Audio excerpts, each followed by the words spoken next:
Hello students, nucleus classes में आप लोगों का फिर से स्वागत है। आज मैं लेके आया हूँ आप लोगों के बीच में केमिकल बॉन्डिंग। इससे पहले हम लोग केमिकल बॉन्डिंग में आयनिक बॉन्ड देख चुके हैं, आयनिक बॉन्ड फॉर क्लास 10। आज हम लोग देखने वाले हैं कोवालेंट बॉन्डिंग और कोवालेंट बॉन्ड फॉर क्लास 10। अगर आप आयनिक बॉन्ड को नहीं देखें तो डिस्क्रिप्शन में लिंक गिवन रहेगी, आप वहाँ जाके आयनिक बॉन्ड को देख सकते हैं। ओके, तो ये बॉन्डिंग चैप्टर हम लोग पढ़ते क्यों? इसको इसलिए पढ़ते हैं कि इसी से हम लोग का स्टार्ट होता है organic compound. Okay, organic compound को समझने के लिए बहुत ही इंपॉर्टेंट है कार्बन एंड इट्स कंपाउंड। इसको हम लोग तभी समझ पाएंगे जब इस कोवालेंट बॉन्ड होता क्या है इसको समझेंगे तब। तो बॉन्ड होता क्या है, लास्ट लेक्चर में मैं आप लोगों को क्लियर कर दिया हूँ। Bond is nothing else, it is a force of attraction which is responsible for the formation of molecule. Okay student, तो देखिए हम लोग आज देखते हैं कोवालेंट बॉन्ड। तो कोवालेंट बॉन्ड की डिफिनेशन आपको बोर्ड में देख रही होगी। The bond which is form by mutual sharing of electron. इसका मीनिंग क्या है? म्यूचुअल शेयरिंग का मीनिंग क्या है स्टूडेंट? तो म्यूचुअल शेयरिंग मतलब आपस में शेयर करेंगे। इससे पहले आयनिक बॉन्ड में होता क्या था, तो आप लोग आयनिक बॉन्ड में देखे होंगे, जैसे सोडियम का इलेक्ट्रॉनिक कॉन्फ़िगरेशन 281। ओके, क्लोरीन का देखिए 287। ओके, 17 होता है एटॉमिक नंबर, इसका 11 होता है, आप इससे परिचित होंगे। तो जो बॉन्डिंग होता है, जो भी खेल चलता है ना केमिस्ट्री में, वो आउटरमोस्ट सेल के इलेक्ट्रॉन से ही चलता है। ओके, जिसको वैलेंस इलेक्ट्रॉन के नाम से जानते हैं। The outermost shell electrons are called valence electron. तो सोडियम की एक वैलेंस इलेक्ट्रॉन है, क्लोरीन के 7 है। और आप इस चीज़ से जानते हैं कि आउटरमोस्ट सेल में 8 होना चाहिए अपने ऑक्टेट को कंप्लीट करने के लिए, मतलब स्टेबल होने के लिए। ओके, ये सारी चीज़ें होता क्या है और क्यों होता है? तो स्टेबल होने के लिए होता है। सिंपली आपका आंसर रहेगा कि स्टेबल होने के लिए ही इलेक्ट्रॉन का लेना देना चलता है, बॉन्डिंग बनता है। ओके, तो यहाँ पर देखिए सोडियम अगर एक इलेक्ट्रॉन यहाँ से डोनेट करता है तो सोडियम किस फॉर्म में आ जाएगा? Na+ के फॉर्म में, और इलेक्ट्रॉनिक कॉन्फ़िगरेशन कुछ ये मिलेगा। और क्लोरीन क्या करेगा? एक इलेक्ट्रॉन गेन करेगा, तो ये देखिए ऑक्टेट कंप्लीट है, मतलब ये आयंस में कन्वर्ट हो चुके हैं। ओके, अब ये क्या करेंगे? अब इनके बीच में फोर्स ऑफ अट्रैक्शन लगेगी, इलेक्ट्रोस्टैटिक फोर्स ऑफ अट्रैक्शन। अब मैं फिजिक्स में आपको क्लियर कर दिया हूँ। तो इन दोनों के बीच में इलेक्ट्रोस्टैटिक फोर्स ऑफ अट्रैक्शन लगेगी, जिनकी वजह से एक मॉलिक्यूल्स बनेगी NaCl। और ये NaCl आप जानते हैं सॉलिड स्टेट में एग्जिस्ट करता है, कॉमन सॉल्ट के नाम से फेमस है। ओके, और इसकी melting point, boiling point high है। ओके, और मोल्टेन स्टेट में ही ये इलेक्ट्रिसिटी को कंडक्ट करता है। Okay okay student, solid state में इलेक्ट्रिसिटी कंडक्ट नहीं करेगा, क्योंकि सॉलिड स्टेट में फ्री आयंस प्रेजेंट नहीं होते।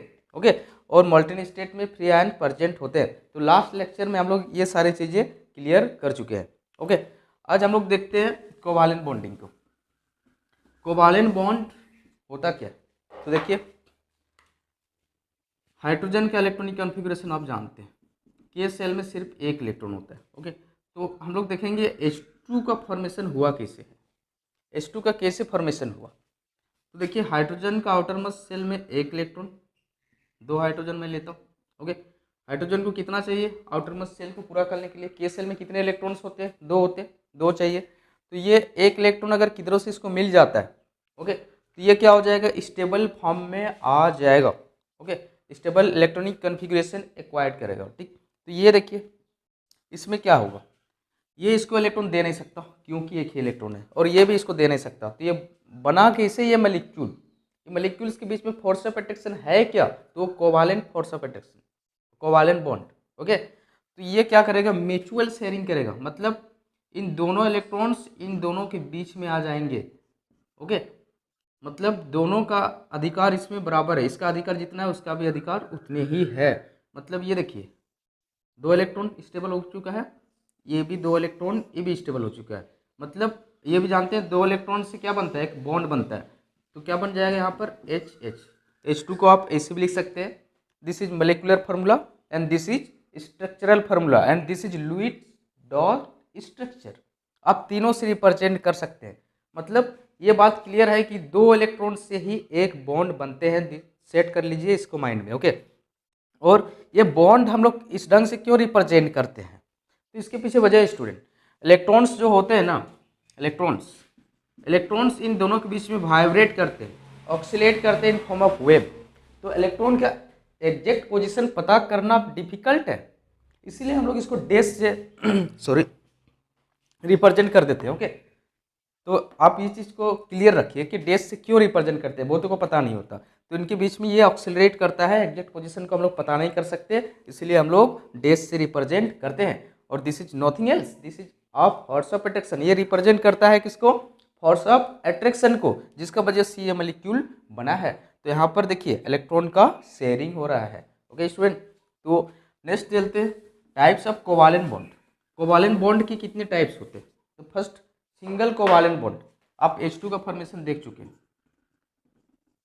सिंगल कोवालेंट बॉन्ड में आप H2 का फॉर्मेशन देख चुके हैं, CH4 का हो, C2H6, बहुत सारे होते हैं। ठीक, हाँ जितने भी देखिए तो कैसे ये मीथेन गैस है, हम लोग ऑर्गेनिक जब पढ़ेंगे स्टार्ट करेंगे ओके, तो वहाँ से हम लोग सभी को देखेंगे। तो ये मीथेन को हम लोग देखते हैं, मीथेन का आउटर मस्ट सेल में कितने इलेक्ट्रॉन्स होते हैं? आप लोग जानते हैं 4 इलेक्ट्रॉन्स होते हैं, और प्रत्येक हाइड्रोजन के पास एक एक इलेक्ट्रॉन्स होते हैं। मैं हाइड्रोजन के इलेक्ट्रॉन्स को क्रॉस से रिप्रेजेंट कर रहा हूँ। ओके, कन्फ्यूज नहीं कीजिएगा।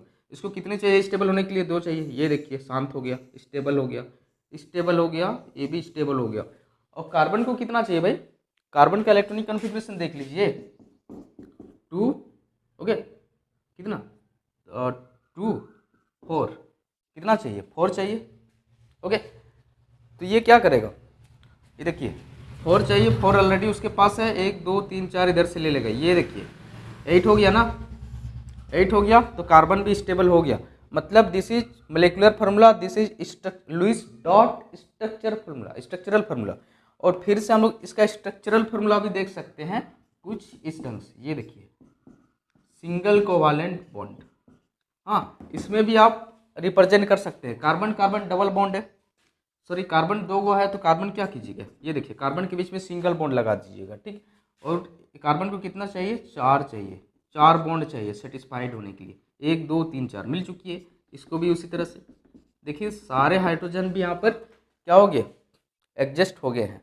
कार्बन को 4 बॉन्ड चाहिए, मिल चुका है, और हाइड्रोजन को 1 बॉन्ड चाहिए, मिल चुका है। तो इस चीज़ को आप ऐसे भी लिख सकते हैं, या इसको आप ऐसे भी लिख सकते हैं। ये देखिए ओके, इसका नाम है इथेन। ओके स्टूडेंट, हम लोग ऑर्गेनिक में इसके बारे में डिटेल में पढ़ेंगे। तो ये हुई सिंगल कोवालेंट बॉन्ड। अब देखते हैं डबल कोवालेंट बॉन्ड क्या होती है। डबल कोवालेंट बॉन्ड काफ़ी इंटरेस्टिंग है, अब बोर नहीं होइएगा। ठीक, डबल कोवालेंट बॉन्ड को समझने के लिए हम लोग O2 का फॉर्मेशन को समझते हैं। ओके, इसके एग्जांपल O2 लेते हैं, हाँ C2H4 लेते हैं। ओके स्टूडेंट, तो O2 का फॉर्मेशन हुआ कैसे? तो ऑक्सीजन का इलेक्ट्रॉनिक कॉन्फ़िगरेशन देख लीजिए आप, 2 6 कितना चाहिए स्टेबल होने के लिए? और 2 इलेक्ट्रॉन चाहिए। ओके, ये लुईस साहब ने ये बता चुका है कि आउटरमोस्ट सेल में अगर 8 इलेक्ट्रॉन्स होते हैं तो मोलेक्यूल्स क्या होगा? स्टेबल फॉर्म में आएगा। ओके, तो देखिए इसके कितने इलेक्ट्रॉन्स हैं? 6 इलेक्ट्रॉन। कितना चाहिए स्टेबल होने के लिए? 8 चाहिए। ये देखिए मिल चुका है 8। क्या हो रहा है? म्यूचुअल शेयरिंग, मतलब दोनों आपस में क्या हाथ मिला रहे हैं। ओके, दोस्ती कर रहे हैं। ठीक, तो देखिए 2 इलेक्ट्रॉन मिलके क्या बनता है? एक बॉन्ड बनता है। तो यहाँ पर ये देखिए ये बॉन्ड बन चुका है।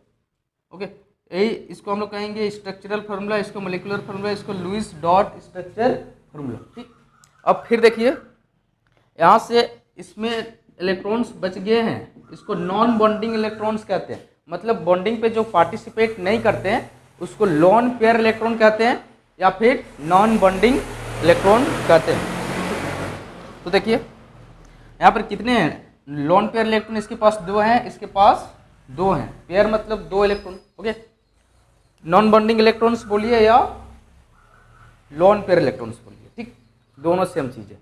तो ये हुई डबल कोवालेंट बॉन्ड। इसकी फॉर्मेशन को जब ऑर्गेनिक पढ़ेंगे आप लोग तो उसी समय मैं आप लोगों को डिटेल में डिस्कस कर दूंगा। ठीक, तो चलिए ट्रिपल कोवालेंट बॉन्ड क्या होता है हम लोग उसको भी देख लेते हैं। ट्रिपल कोवालेंट बॉन्ड को समझने के लिए हम लोग N2 मोलिक्यूल्स को लेते हैं। नाइट्रोजन, इसका इलेक्ट्रॉनिक कॉन्फ़िगरेशन कर दीजिए, क्या होगा? 2 5। कितना चाहिए? 3 चाहिए स्टेबल होने के लिए। देख रहे हैं ना, आउटर मोस्ट सेल में 3 चाहिए, तब यहाँ पर 8 हो जाएगा तो स्टेबल हो जाएगा। तो देखिए आउटर मोस्ट सेल का है सब खेल होता है, मैं आप लोगों को पहले ही बता चुका हूँ। आउटर मोस्ट सेल के इलेक्ट्रॉन्स ही बॉन्डिंग पे पार्टिसिपेट करते हैं, माइंड में सेट कर लीजिए, ठीक। तो यहाँ पर इसको कितना 5 है, 3 चाहिए, ये देखिए, इसको भी 3 चाहिए, ये देखिए, मतलब स्टेबल फॉर्म एक्वायर्ड कर चुका है। अब इसके बीच में अगर मैं बॉन्ड को रिप्रेजेंट करूँ तो कितना आएगा, ट्रिपल बॉन्ड आएगा, ओके। और साथ साथ एक एक लोन पेयर भी दोनों के पास बचेगी, मतलब जो बॉन्ड में पार्टिसिपेट किया दैट इज बॉन्डिंग इलेक्ट्रॉन, और जो नहीं किया है that is lone pair electrons, okay, और नॉन बॉन्डिंग इलेक्ट्रॉन्स। तो ये हुई नाइट्रोजन मॉलिक्यूल्स का फॉर्मेशन। तो जितने भी ऑर्गेनिक कंपाउंड है मैक्सिमम सभी कोवालेंट बॉन्ड से बने होते हैं, ओके। कोवालेंट केमिस्ट्री को हम लोग पूरे 11th 12th और हायर क्लास में भी पूरे डिटेल में पढ़ते हैं, इसकी एक बहुत बड़ी केमिस्ट्री है, ओके। तो ये हम लोग का बेसिक क्लास थी जिसमें हम लोग कोवालेंट बॉन्डिंग के बारे में समझे। Thank you student.